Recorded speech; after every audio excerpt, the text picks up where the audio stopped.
Assalamualaikum warahmatullahi wabarakatuh. Saya Muhammad Salahidar dari kelas MA 18C3. Saya akan mempresentasikan promosi, rotasi, dan demosi. Yang pertama, ada promosi. Definisi promosi menurut para ahli. Yang pertama ada menurut Hasibuan pada tahun 2002. Promosi jabatan berarti perpindahan yang memperbesar wewenang dan tanggung jawab ke jabatan yang lebih tinggi di dalam suatu organisasi yang diikuti dengan kewajiban, hak, status, dan penghasilan yang lebih besar. Yang kedua, ada menurut Manulang pada tahun 2004. Promosi jabatan berarti kenaikan jabatan, yakni menerima kekuasaan dan tanggung jawab yang lebih besar dari kekuasaan dan tanggung jawab sebelumnya. Dari definisi di atas, dapat disimpulkan bahwa promosi adalah penghargaan dengan kenaikan jabatan dalam suatu organisasi ataupun instansi baik dalam pemerintahan maupun non-pemerintah atau swasta. Tujuan promosi jabatan dikemukakan oleh Hasibuan pada tahun 2002 yaitu yang pertama untuk memberikan pengakuan jabatan dan imbalan jasa yang semakin besar kepada karyawan yang berprestasi kerja lebih tinggi. Yang kedua, dapat menimbulkan kepuasan dan kebanggaan pribadi, status sosial yang semakin tinggi dan penghasilan yang semakin besar. Selanjutnya, untuk memotivasi agar karyawan lebih semangat bekerja, berdisiplin tinggi, dan memperbesar produktivitas kerja. Lalu, untuk menjamin stabilitas kepegawaian dengan direalisasikan promosi kepada karyawan dengan dasar dan pada waktu yang tepat, serta penilaian yang jujur. Kesempatan promosi dapat menimbulkan keuntungan berantai atau multiplier effect dalam perusahaan karena timbul lowongan berantai. Selanjutnya, memberikan kesempatan kepada karyawan untuk mengembangkan kreativitas dan inovasinya yang lebih baik demi keuntungan optimal perusahaan. Lalu, untuk menambah atau memperluas pengetahuan serta pengalaman kerja pada karyawan, dan ini merupakan daya dorong bagi karyawan lainnya. Selanjutnya, untuk mengisi kekosongan jabatan karena pejabatnya berhenti, agar jabatan itu tidak lowong maka dipromosikan kepada karyawan lainnya. Selanjutnya, karyawan yang dipromosikan kepada jabatan yang tepat, semangat kesenangan dan ketenangannya dalam bekerja semakin meningkat sehingga produktivitas kerjanya semakin meningkat. Untuk mempermudah penarikan pelamar, sebab dengan adanya kesempatan promosi merupakan daya pendorong bagi pelamar untuk memasukkan lamarannya. Dan yang terakhir, promosi akan memperbaiki status karyawan dari karyawan sementara menjadi karyawan tetap setelah lulus dari masa percobaannya. Untuk selanjutnya ada dasar-dasar promosi.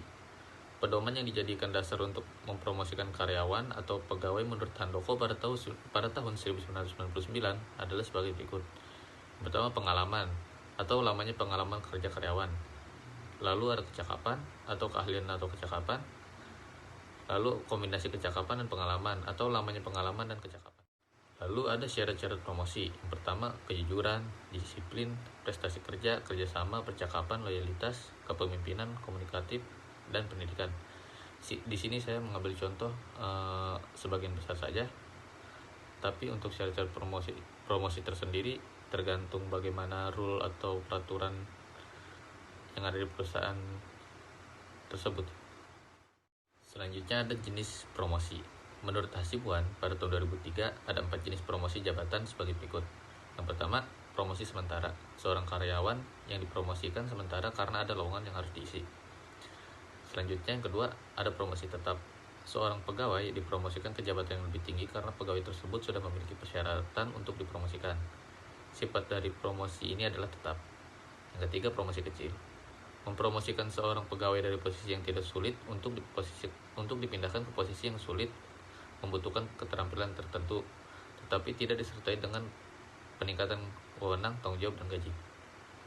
Dan yang terakhir ada promosi kering. Seorang pegawai dipromosikan ke jabatan yang lebih tinggi disertai dengan kenaikan pangkat, wewenang, dan tanggung jawab, tetapi tidak disertai dengan kenaikan gaji atau upah. Yang selanjutnya ada rotasi. Definisi rotasi menurut para ahli, rotasi pekerjaan merupakan salah satu alternatif jika karyawan menderita rutinisasi yang berlebihan atau kebosanan atas kerja mereka.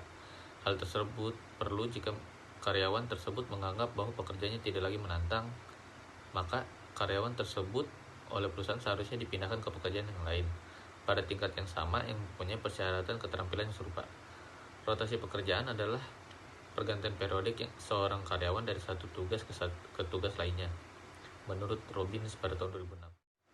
Tujuan rotasi menurut Taylor dan Arif Rizal pada tahun 2008 menjelaskan bahwa tujuan dari rotasi pekerjaan atau job rotation adalah memberikan karyawan variasi lebih dalam pekerjaannya. Rotasi memindahkan karyawan dari satu bidang ke pekerjaan khusus ke bidang lainnya.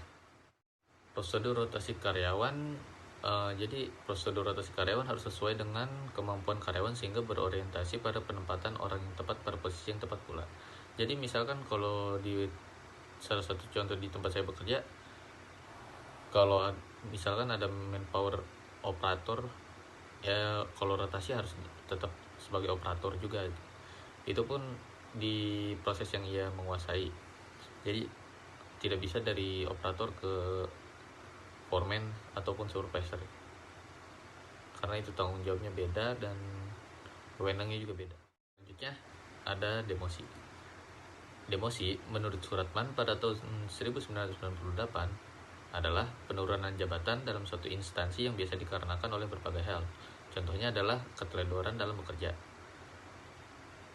Selanjutnya, demosi adalah pindahnya seseorang dari pekerjaannya ke posisi yang lebih rendah dengan tingkat tanggung jawab dan tugas yang lebih kecil dari pekerjaan semula, dan begitu pula dengan kompensasi penggajiannya. Turun jabatan biasanya diberikan pada karyawan yang memiliki kinerja yang kurang baik atau buruk, serta bisa juga diberikan pada karyawan yang bermasalah sebagai sanksi hukuman. Demosi ini lebih disukai karyawan dibandingkan pemecatan atau PHK. Ada juga alasan-alasan untuk mendemosi pegawai. Pegawai yang bersangkutan menunjukkan kinerja yang tidak baik atau buruk. Pegawai yang kedua, ada pegawai yang bersangkutan kekurangan keahlian skill untuk posisi yang sekarang. Selanjutnya, manajemen atau pihak atasan memang sedang mengurangi posisi kerja pegawai. Yang terakhir, manajemen atau atasan sedang mendisiplinkan pegawai yang berbuat salah. Selain itu, ada pula demosi yang diminta sendiri atau sukarela oleh pegawai itu sendiri. Salah satu alasannya pegawai tersebut ingin mengurangi tugas dan tanggung jawabnya. Lalu pegawai sedang bertransisi untuk mengundurkan diri dari bisnis perusahaan ataupun di tempat dia bekerja. Selanjutnya, pegawai yang bersangkutan ingin mengubah posisi kerjanya. Yang keempat, ada pegawai yang bersangkutan ingin menyeimbangkan pekerjaan dengan kehidupan pribadinya. Lalu yang terakhir, pegawai tersebut ingin bekerja dari jauh atau dari lokasi kerja yang berbeda, tetapi posisi kerja yang sekarang tidak mengakomodasi perubahan tersebut. Selanjutnya ada pengaturan demosi ataupun undang-undang yang terkait dengan demosi. Aturan mengenai demosi karyawan secara implisit telah diatur dalam pasal 161 ayat 1 dan 2 Undang-Undang Nomor 13 Tahun 2003 tentang Ketenagakerjaan atau UUK yang berbunyi sebagai berikut. Ayat 1, dalam hal pekerja atau buruh melakukan pelanggaran ketentuan yang diatur dalam perjanjian kerja, peraturan perusahaan atau perjanjian bekerja bersama, pengusaha dapat melakukan pemutusan kerja setelah pekerjaan atau setelah pekerja atau buruh yang bersangkutan diberikan surat peringatan pertama, kedua, ketiga, dan secara berturut-turut. Berdasarkan penjelasan dalam pasal 161 ayat 1 dan 2 Undang-Undang Ketenagakerjaan di atas, tidak dijelaskan secara eksplisit tentang demosi, namun hanya surat peringatan atas pelanggaran perjanjian kerja. Tetapi ada juga aturan yang juga berkenaan dengan demosi lainnya, yakni pasal 92 ayat 1 dan 2 Undang-Undang Nomor 13 Tahun 2003 tentang Ketenagakerjaan yang berbunyi sebagai berikut. Ayat 1, pengusaha menyusun struktur dan skala upah dengan memperhatikan golongan, jabatan, masa kerja, pendidikan, dan kompetensi. Ayat 2, pengusaha melakukan peninjauan upah secara berkala dengan memperhatikan kemampuan perusahaan dan produktivitas. Sedangkan dalam pasal ini, pasal 92 ayat 1 dan 2 UU Ketenagakerjaan secara implisit dijelaskan tentang upah yang didasarkan pada salah satunya jabatan kerja.